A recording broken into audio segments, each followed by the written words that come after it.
To help welcome and introduce our panelists today, I'd like to turn it over now to Alex Vaccaro with Alert Media. Thanks, Bob, and thanks to DRJ for having us here today. As Bob stated, I am Alex Vaccaro. I lead marketing at Alert Media, and I am excited to introduce you to today's speakers and experts that are going to be talking about this exciting topic. So first, I wanted to introduce you to Mary Ann Snow. Mary Ann is a recognized expert on remote and distributed team leadership. As the CEO and founder of Sophia, Mary Ann is helping rewrite the rules of remote work and setting new professional standards that ensure business results, team engagement, and top productivity in today's very dispersed workforce. We also are joined by Peter Steinfeld, who is the SVP of Safety Solutions at Alert Media. He has been involved in the emergency communications industry since 2001. Over the past 19 years, Peter has learned time and time again how reliable and effective communication can help make a dramatic difference in improving outcomes during critical events. In his role at Alert Media, he works with some of the largest companies in the world to help them with their emergency communication and safety programs. So thanks, Peter and Mary Ann, for joining us today. Thank you for having us. Glad to be here. Before we get into the content, I just wanted to give everyone a sneak preview of what they can expect to learn on today's presentation. We are going to kick things off just by talking about the current state of remote work in today's world. We will be addressing some challenges that the experts have seen right now with the anywhere worker. And then we will end things by talking about how to engage and protect your remote workforce and give some valuable advice for improving remote worker safety. And before we get into the content, it would be great if we could start things off with a quick poll. Bob, if you could pull that up for us. I think this will really help ground the audience, and we'll share the results afterwards. But which of the following challenges are you concerned your remote workers are facing right now? And you can select all that apply here. So is it lack of engagement or connectivity, perhaps technology issues? I'm sure everyone is facing some COVID fatigue, mental health concerns, or just general safety concerns. Maybe your workforce is more dispersed than you've ever been used to, and you're not really sure what incidents might be occurring near their location of where they're working right now. And we'll just give people a couple more seconds here to fill this out. And then Bob, when you see on your side that it looks like we have enough a percentage of people that are here live with us that it's valuable to show, that'd be great, the results. And I might ask Peter and Mary Ann if you'd like to comment on these. It looks like by and far the engagement or connectivity and COVID fatigue are the top concerns from today's participants. Yeah, I think if we had asked this 10 months ago, the technology issues would have been 98%. Yeah. Everything else would have been down way below that. And now it's completely flipped, and that's what I expected. And we're actually seeing that, the majority of folks that we work with, COVID and screen time is definitely top of the list, without a doubt.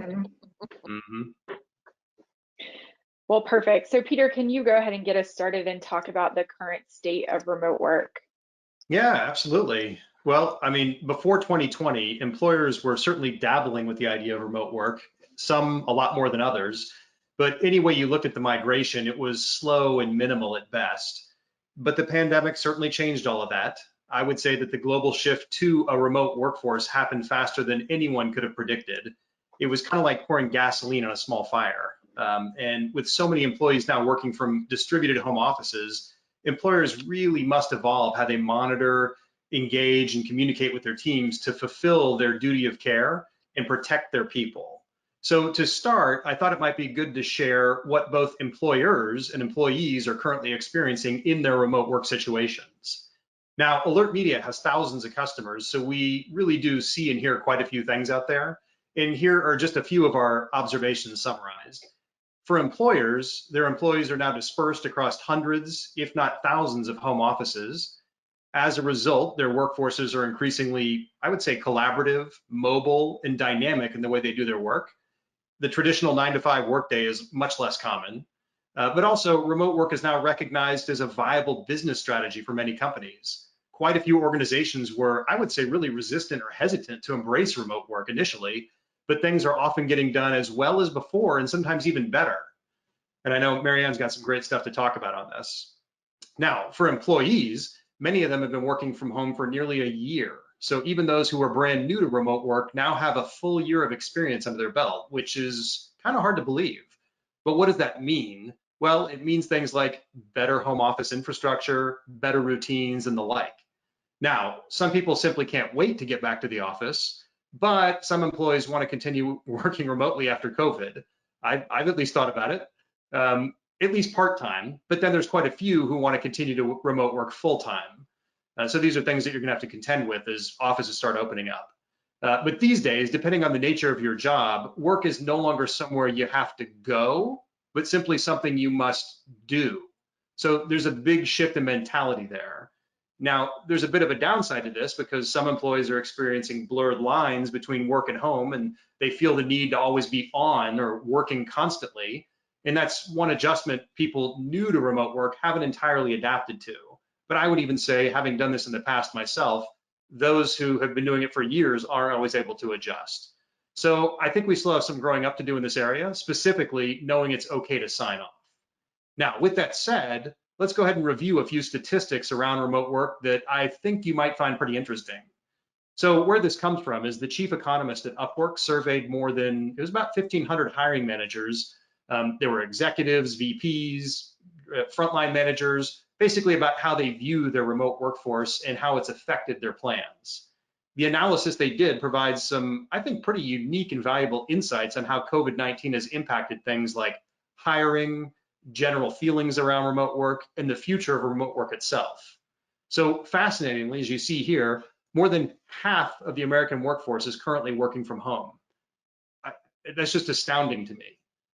56% of the hiring managers out there think remote work is going better than they ever expected, and only about 1 in 10 feel like it's going worse than expected. And frankly, I think it's because of modern technology. If this had happened as little as 30 years ago, I don't think we could have adapted as well as we have today, because we would have been relying on pagers, fax machines, conference calls, things like that. It would not have worked nearly as well. Now, 40% of remote workers are enjoying that they really have no commute to do anymore, which is fantastic.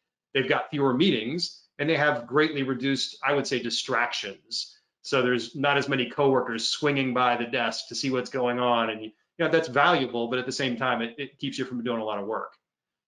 Another thing is a third of hiring managers found that productivity has increased, and nearly 62% of hiring managers say they expect to hire more remote workers moving forward.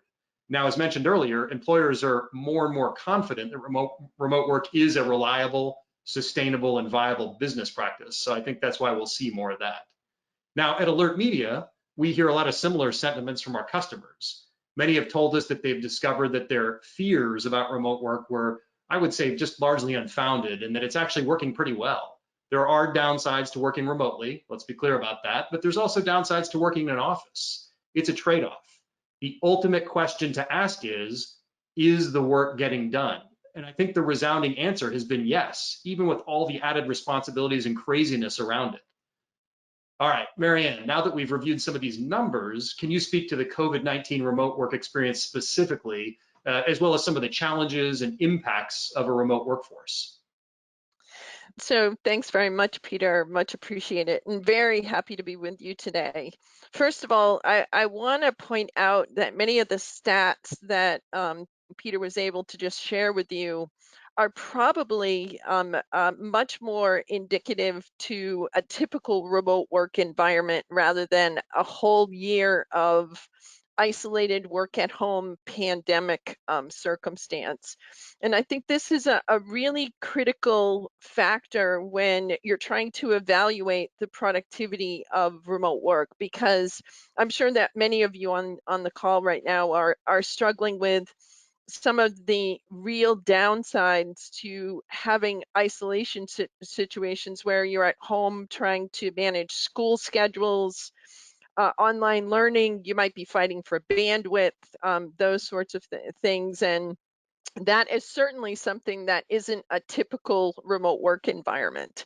typical remote work environments are not only supported by many of the facts that Peter had just shared with you, but also it is supported by not only technology, but convenient access to social supports that are currently absent. The other thing that is typical in a remote work environment is you can opt in to remote work arrangements, or you can opt out. So you could have some sort of a flexible work situation where you might be doing it on a part-time basis. And so to Peter's point, there are many, many people right now who are saying, I would love the option to work from home in the future. And the reason that I want to do that is because it really lends itself to work that is focused or requires a lack of distraction. And then how do you balance remote or in-person interactions? Because even typical remote workers interact with humans, on occasion. And face-to-face is pretty powerful. And that's certainly not going to go away in the future, nor do we want it to.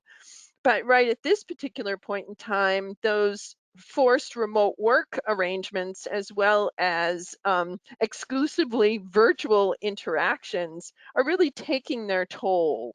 And we want to acknowledge that. But, we want to be forward thinking about what the workplace of the future is going to look like, because all of our research is indicating that, Peter, you're pretty typical.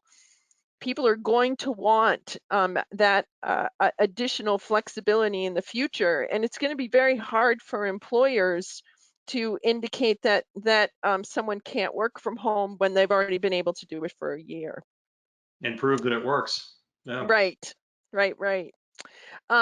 So the impact of remote work on operations is something that should be top of mind for everyone at this moment, because as you think about team resiliency, as you think about business continuity, and certainly Peter, Alert Media based in Austin, you folks have experienced this yourself, right? We're not just talking about COVID, we're not just talking about pandemics, we're talking about lots of instances where there can be work disruptions for many, many reasons. But, and if you're evaluating the value of remote work, just ask anybody who has had to look at their travel budgets in 2020 versus 2019 or 18 or 17.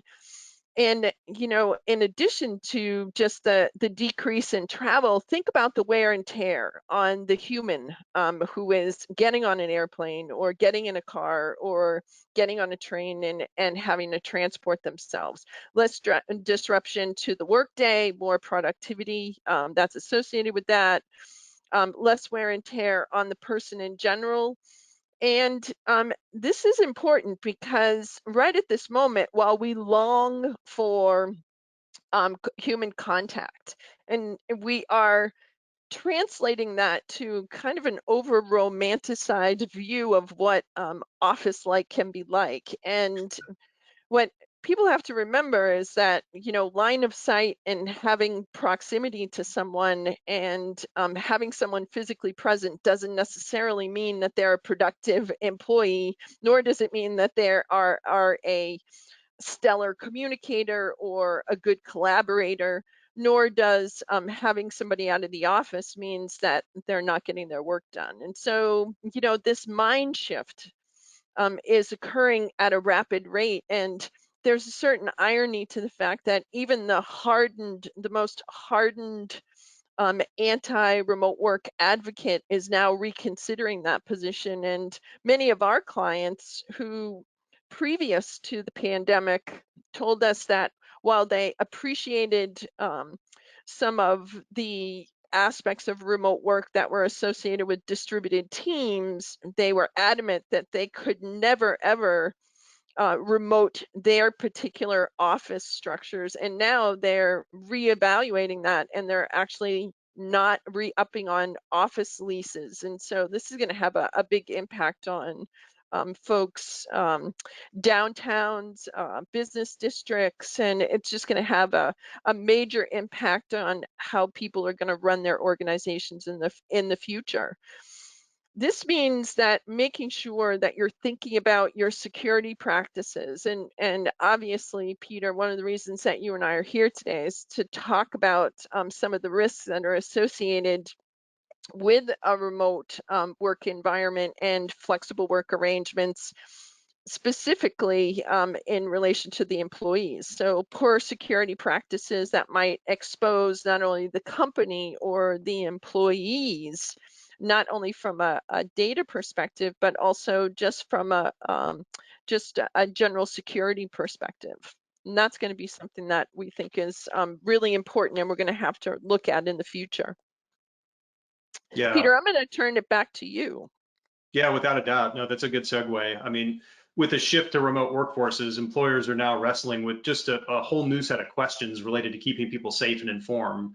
I'd say that they're finding a need to refine the tactics and strategies that they normally use to fulfill their duty of care.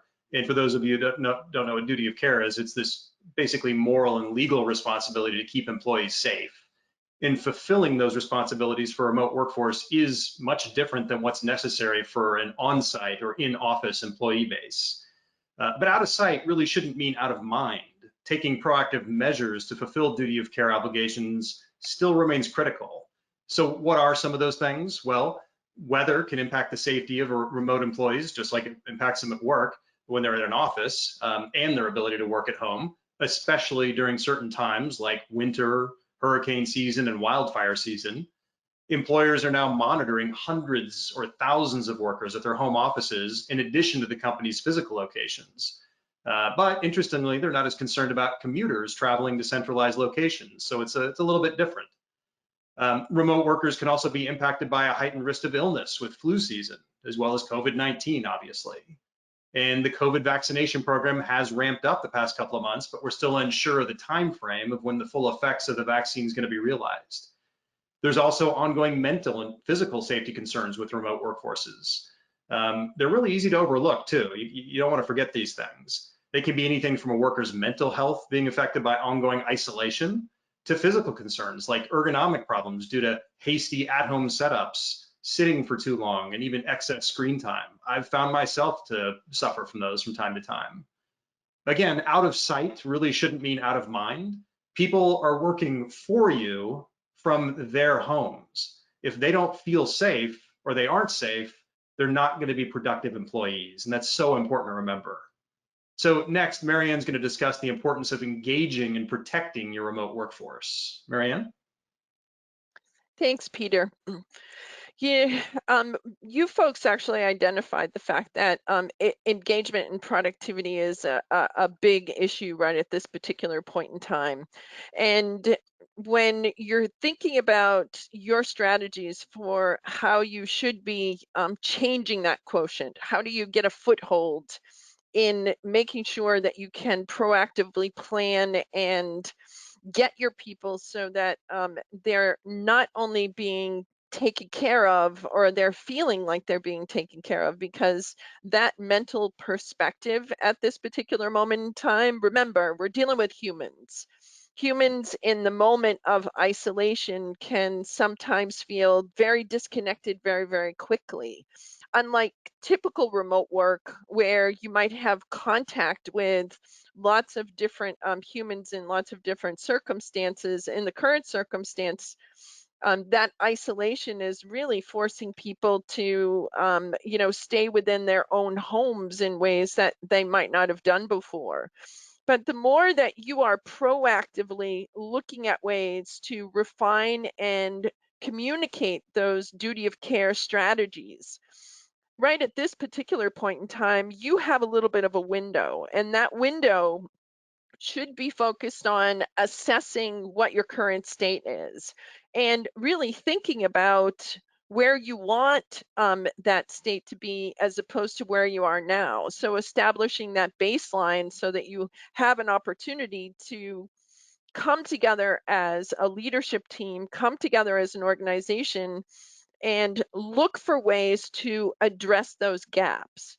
And then finally, one of the reasons that we think that platforms like Alert Media are just so critical at this moment is because of the need to be able to almost instantly and pretty much continually get information out to a highly dispersed group of people, and to do it real time.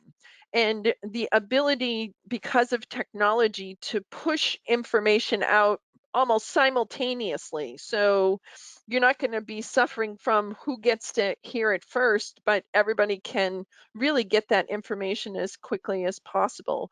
But also to use platforms like this to get information from your folks so that you understand where they're at. Because when you are looking at strategies, every strategy, it can't just be a push the message out. It also has to be, let's make sure we're getting messages from the people that we're working with. Yeah. So how do you connect and how do you engage when you've got a distributed workforce? Some people are really struggling right at this particular point in time. If you've got young people at home, and I would add that women have been disproportionately impacted by what's happening, particularly women with kids at home, because traditionally they're taking on a good portion of the responsibility for childcare. And then if your kids are in school age years, this is really a big issue. And so one of the things that we're asking people to think about when they're thinking about connecting and engaging with their remote workforce is, don't forget you're dealing with people. And you're dealing with people under extraordinary stress. So what's the difference between that connection and the engagement level? Well, I think you need both. And I think the connection comes when you're giving people good, current, relevant, and timely information, making sure that they know what they need to know when they need to know it. And in the world of remote work, connectivity also is related to, can you get them connected to the systems they need so that they can do their work, right? And then you've got the second piece, which is, now how do you engage the human that's actually a part of your remote workforce? What's the difference between, connecting with those folks? You can send them a message, but if they're not reading those messages, if they aren't on the right tools, if they aren't actually connected to the platform, then you're not going to be able to achieve your goals.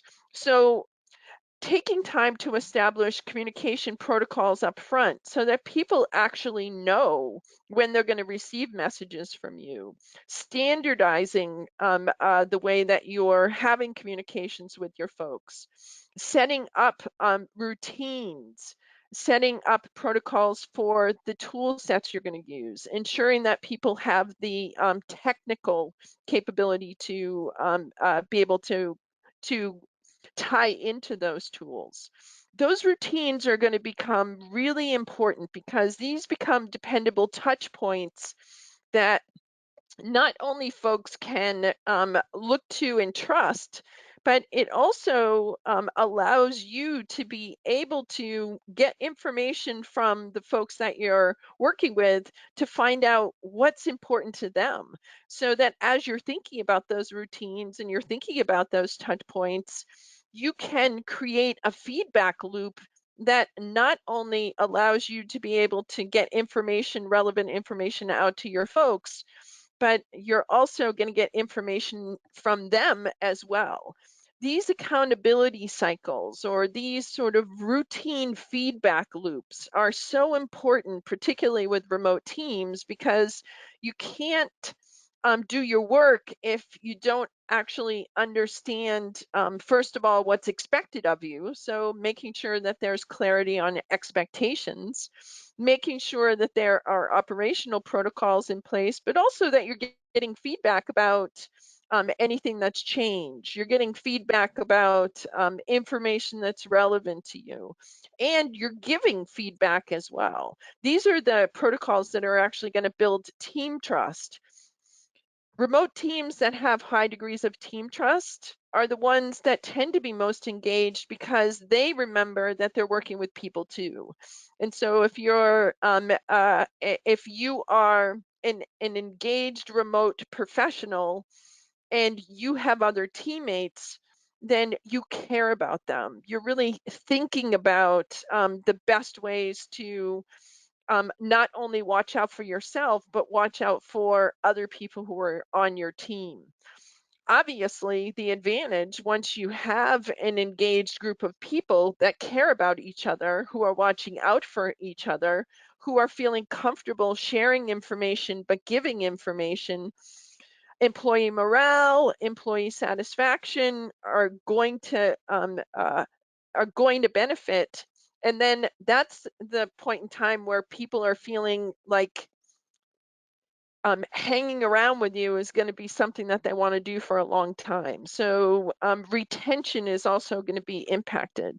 This is also going to give you greater team resilience, because if you've built those routines and you've been consistent with them and you've shown your humanity and your care for the other humans that are in your sphere of responsibility, then that team is going to watch out for each other in ways that will not only benefit the individual, but also the group as a whole.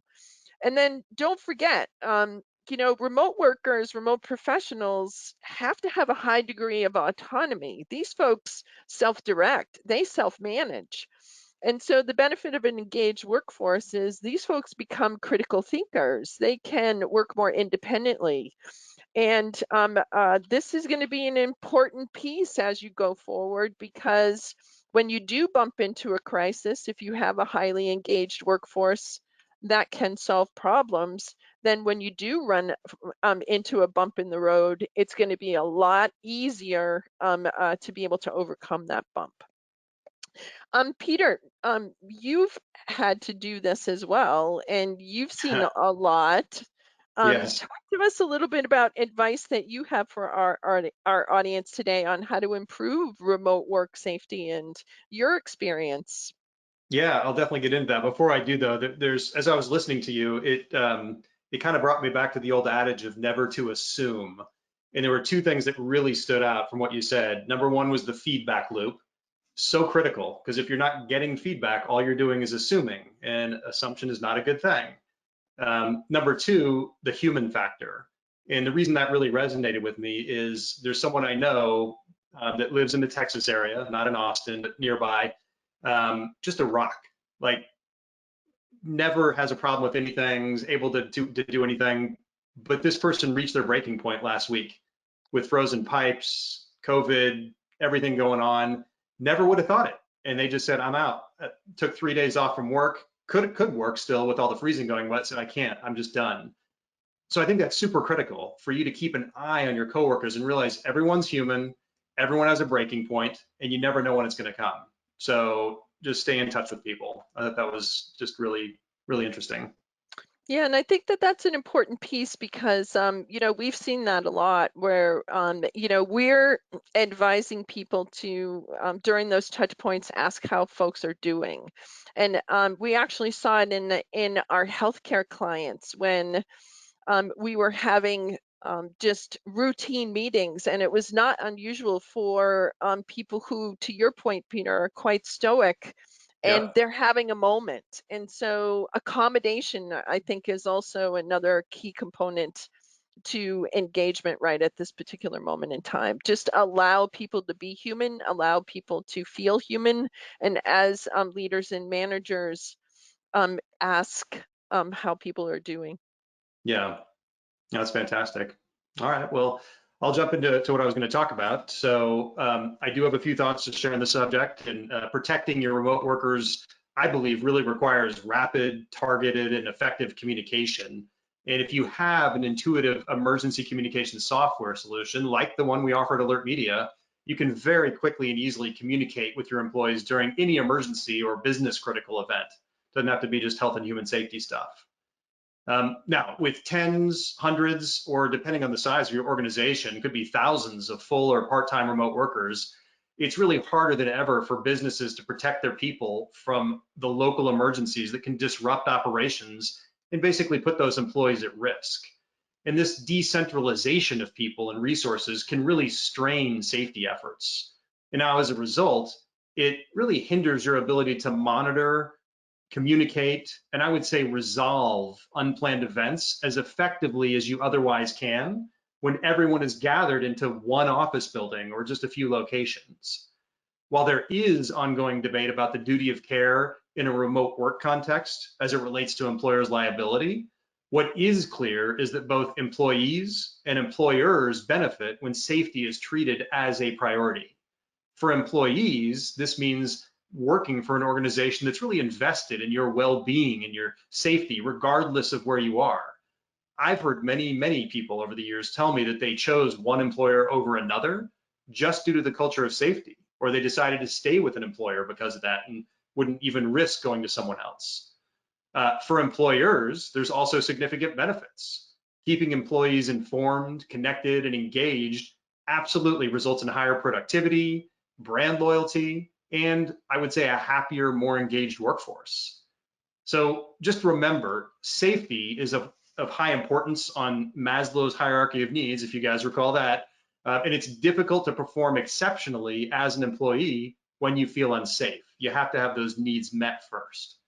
So a robust remote work safety program means being able to detect and notify employees of nearby threats, be it something like a security incident, maybe it's severe weather or something like that, and then providing them with a mechanism to request assistance.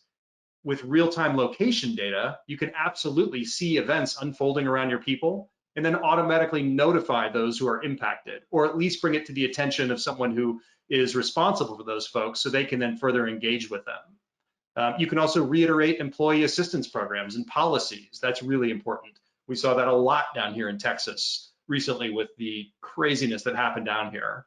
And then, of course, empowering employees to request assistance when they need it. Now, another thing to consider when workers are spread all over the place is multi-channel communication, which becomes very important. Now, I always extol the virtues of multi-channel notification for critical messages, no matter where you are, but the importance of it really has never been greater. And that's because remote workers are basically inundated with overflowing email inboxes. I mean, just relentless pings from chat tools and calendars that are just packed full of virtual meetings. So for sanity and productivity, oftentimes, a lot of employees have developed habits to essentially mute these channels during certain blocks of time that are set aside to focus and make progress on work.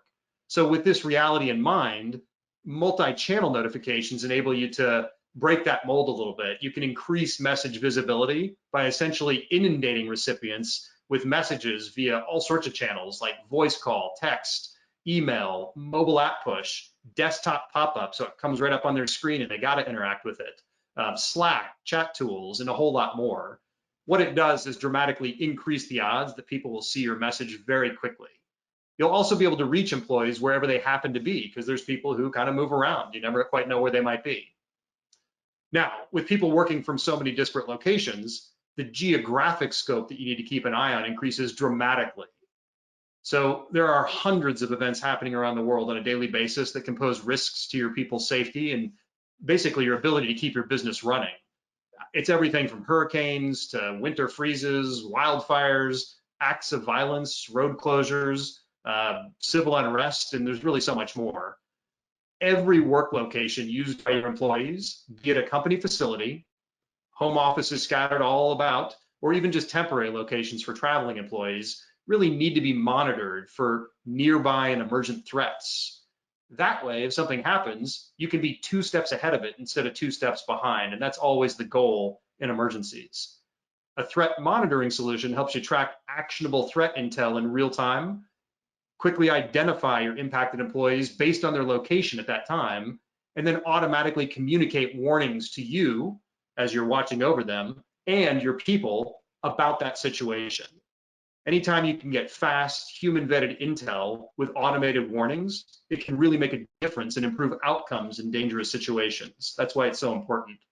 Now, Alert Media does offer these capabilities, and if you're interested in learning more, please let us know at the end of the presentation. We'll give you an opportunity to raise your hand. But the next item that I'm going to talk about is often overlooked, but can make a real difference when trying to assess the impact of any kind of incident on your employees, especially when they're not all in one place. So Marianne talked about this before, but one-way communication is good. It's better than nothing, but it's not great. It's only half the picture. Just because you sent a message to someone doesn't mean they actually read it or that they even got it. I mean, how do you know? Two-way communication opens up a whole new world by providing real-time feedback, basically from your target audience through things like read confirmations, so you know they at least got it and read it, or survey-style notifications. And it enables you to confirm employee safety or lack thereof very, very quickly. Two-way messaging also gives people a way to request help when they're not sure of what to do, or they're confused, or they need assistance. By definition, emergency situations are essentially 100% confusion because they're not normal. People aren't ready for what's going on. Doesn't fit in the mold. Anything you can do to help people reduce the confusion factor can make a big difference. And two-way communication with large groups of people at once can be a real game changer. Now, because nothing ever goes 100% according to plan during an emergency, and emergencies occur quite suddenly, there's often a need to quickly connect key executives or emergency responders to discuss some kind of rapidly unfolding situation. So in these situations, effective emergency response starts with connecting those leaders across the organization.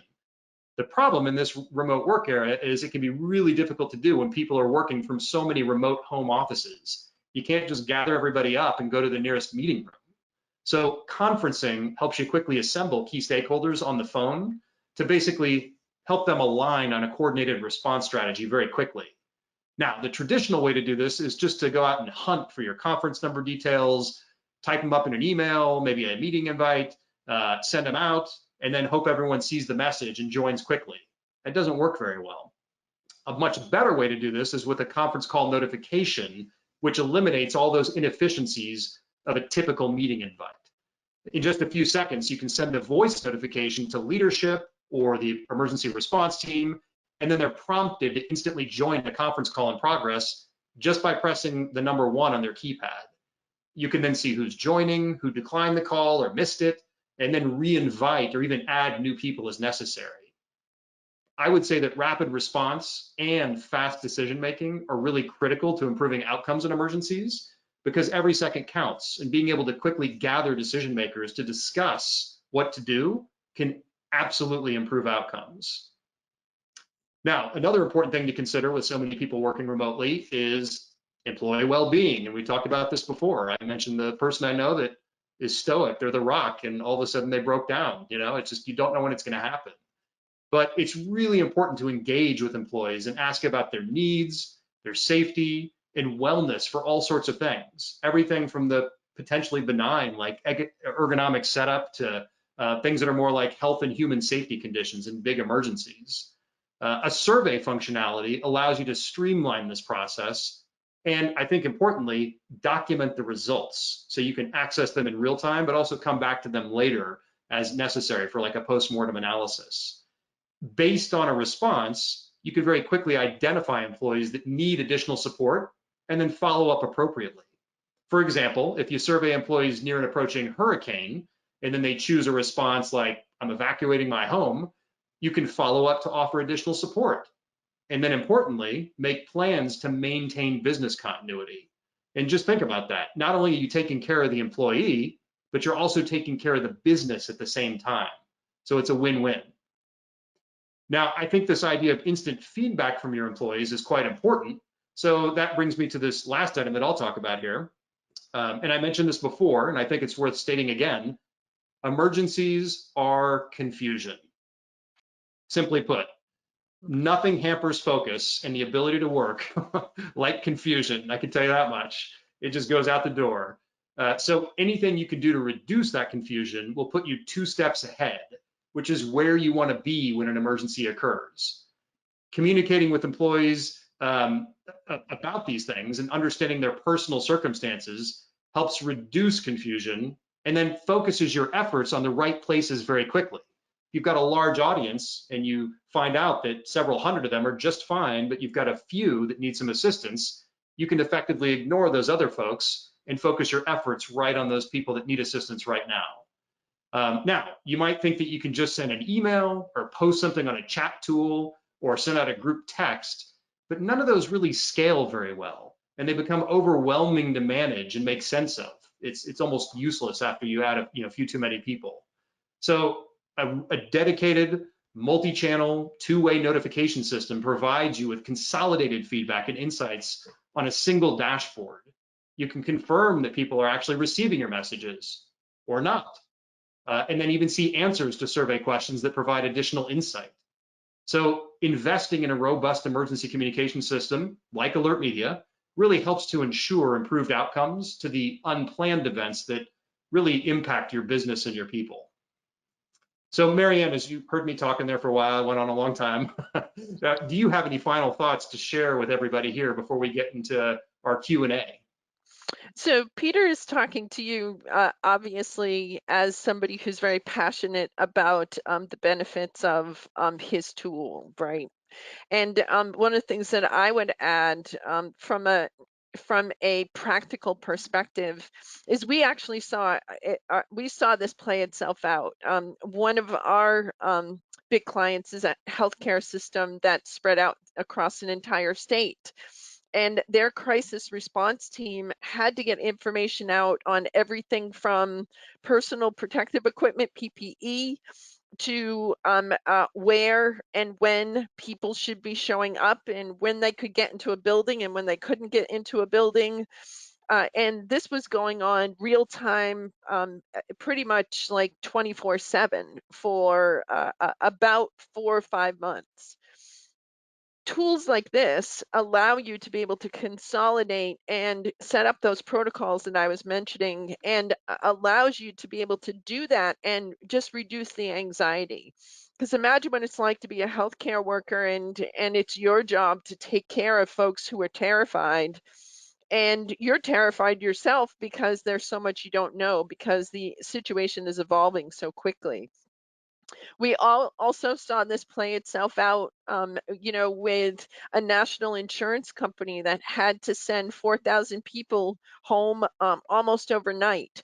And in less than 2 weeks, they were able to do that, really utilizing work that we had done for about a year with them because they had all the protocols in place. And so they did it with a lot less problems and a lot less anxiety, which means their people had more resilience long term. And we also saw this with a national retail chain. It was a hearing aid distributing company that had hearing aid clinics all up and down the eastern seaboard. So they had to notify patients as well as get information to their staff. And so when you're thinking to yourself, how does this play in practically into my business? We've been watching this play out at all sorts of different levels in real time with the clients that we work with daily. No, that's fantastic. Yeah, and even here at Alert Media, we've got quite a few employees in the Texas area, and they were impacted by the lack of power. And every day we're sending out surveys to people. Do you have power? Do you have internet? Can you work? And then we were able to get them the resources they needed to continue work or assistance if they were not able to work, and have someone else fill in for them. So it absolutely helps us maintain a high level of operations when things get really, really bad. Peter, that's one of the. Go ahead. Go ahead, Marianne. Go ahead. Nope. Go ahead, Alex. I was going to say that's one of the questions that's coming in is just how should people be thinking about monitoring for threats around a remote workforce or people that are dispersed? How can they keep track of where people are? I know personally I'm in a tech LinkedIn group, and I mean, people were blasting their employers that were here in Texas, where maybe perhaps they were headquartered in San Francisco because it was Thursday and they still hadn't heard anything from their employer as far as checking in on them and seeing how they were doing. They were just expected to log PTO to deal with their situation. So what should employers be doing to really fulfill their duty of care there?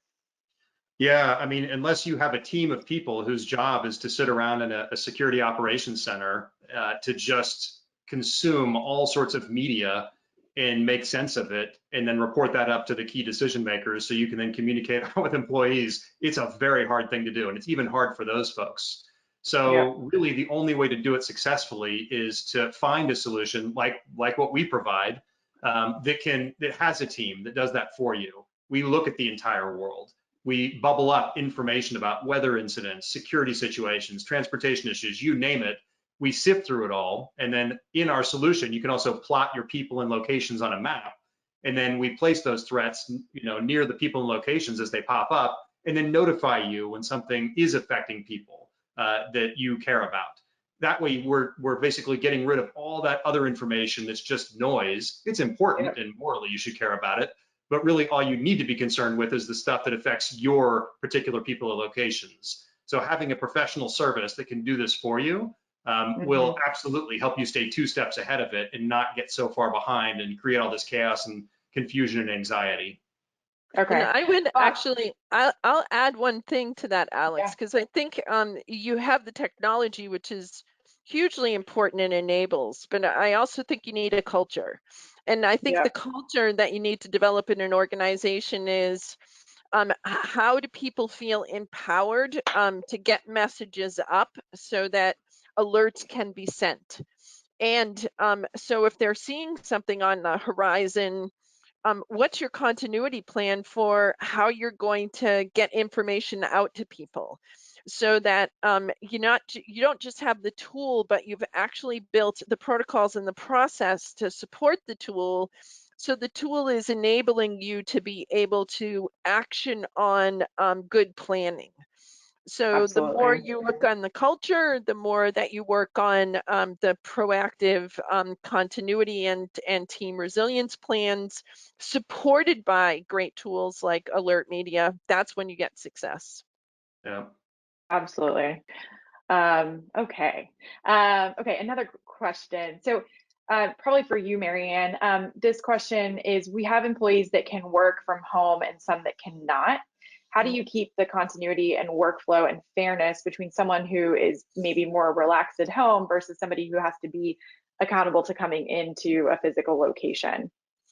This is a change management question, and a lot of companies are coming to us with this question at this moment. And the first thing that I would say to you is, you've got to actually look at your operation holistically. And what I mean by that is, you can't just do this by sitting people down saying, geez, you're going to work from home, you're not going to work from home, and we're just going to implement it, and that's just the way it goes, because it's not going to fare well in the long run. Part of what you got to think about holistically is, how does your organization um, look at talent, regardless of whether they're working from, in a home office or whether they're working from an actual office? And for those of you who are anxious about remote work, appreciate that if you have multiple locations, you've always had dispersed teams. And there's always been cultures, probably cultures within your organizations that said, geez, if I work in my home office in the mothership, then I get preferential treatment in some way, because I'm more visible. Some of those things are very important when you're thinking about remote work and who gets to be in the office and who doesn't get to be in the office, because it speaks to how you treat your people in general, and how you think about the flexibility of how work is done. So even if someone has to come to an office, are there other ways that you can create flexibility for them, which will allow them to be able to feel that they are engaged and that they're also being treated fair? But from a work from home perspective, do you have the infrastructure in place to be able to also provide work from home people with the same benefit of the doubt? Do you have accountability structures that will speak to performance regardless of where you do the work? Do you have career paths that will allow people to progress? So there's lots of elements, but I would say look at it holistically and elevate the issue. And this is going to cause people to have to evaluate their entire organization, because it's a different way of doing business. Yep. Yeah, I'm sure if they're not already today having a partially remote workforce and partially in the office, that's coming, right? For them, and everyone's got to really be ready for that. So that's great feedback and advice, Marianne.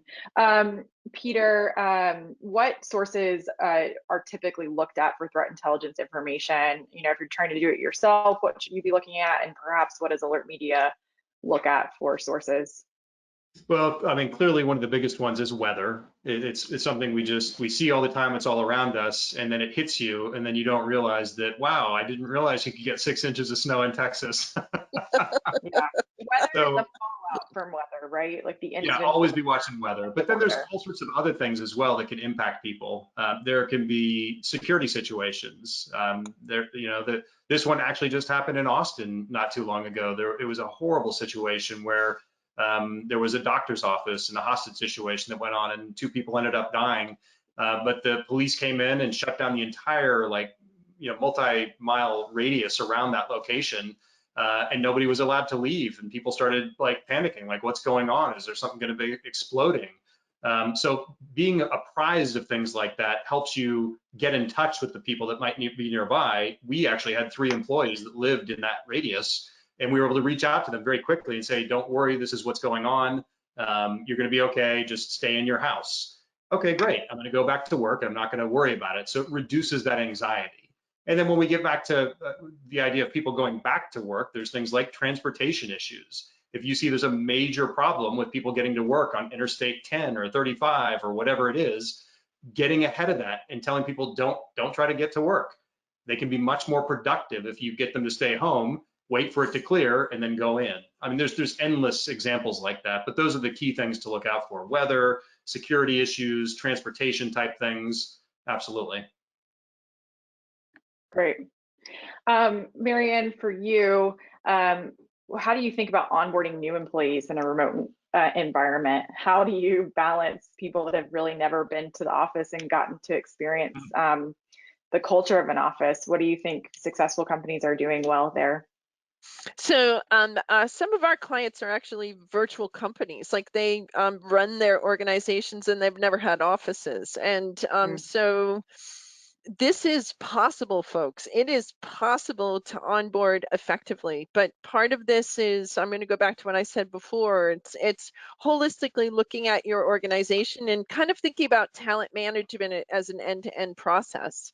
How do you interview someone? If you're interviewing remote people, your process should be a little bit different, because remember, that's a touch point. That means you get to infuse culture when you have that conversation. It means that you get to set a tone, how you extend an offer, what your onboarding process looks like. We've had clients who make a point of sending swag to new folks just so that they've got things that are branded with the company. We have clients who have lunch with the president. So there's, a virtual lunch with the president, and let's face it, you can get lunch delivered to someone's doorstep now, and you can actually do things like that. So part of it is, who is your organization? What's your culture? What are your cultural values? And what are the attributes that you want to convey to people from day one? So how are you doing that? Assigning mentors, assigning buddies. What are your engagement channels? Peter had talked about, Alert Media can be plugged into different things. So, I mean, are you a team Office 365 team culture? Are you a Slack culture? Do you have a welcoming committee? We have some clients who have actually got welcoming committees, and so they have protocols in place to be able to do that. We've been doing a lot of work with organizations to help them think about how to do virtual onboarding training, not only functionally, but also, how do you help people understand the cultural norms of your organization? There's ways to do all of this, but you have to do it proactively, do it in a planned process, and make sure that there's consistency and that you teach your people how to do it so that they're going to be successful. Great. And Peter, I think last question here. Do you have any useful content as far as checklist or things that people can use offline while they're thinking about remote worker safety? As far as, so Alex, you can probably comment on this. We've got stuff on our website that we can share with folks. Yeah, I think we can probably share.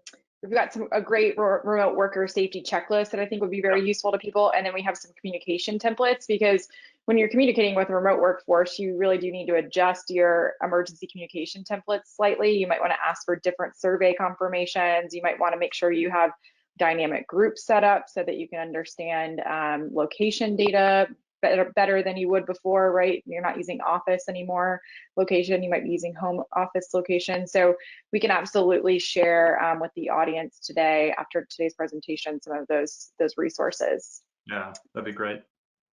Well, Yeah, Peter and Marianne, oh, go ahead, Marianne, final note. No, I was Yeah, just gonna anyone. say, multi-channel communication, the fact that you folks are so versatile is going to be a big selling point for you. Thank Yeah, you. it's definitely very, very helpful during an emergency. Oh, yeah. Any final words, Peter or Marianne? No, all good. Thank you, everyone, for your time. Thanks, Thank everybody. you for your time. Thank you for your presentation today.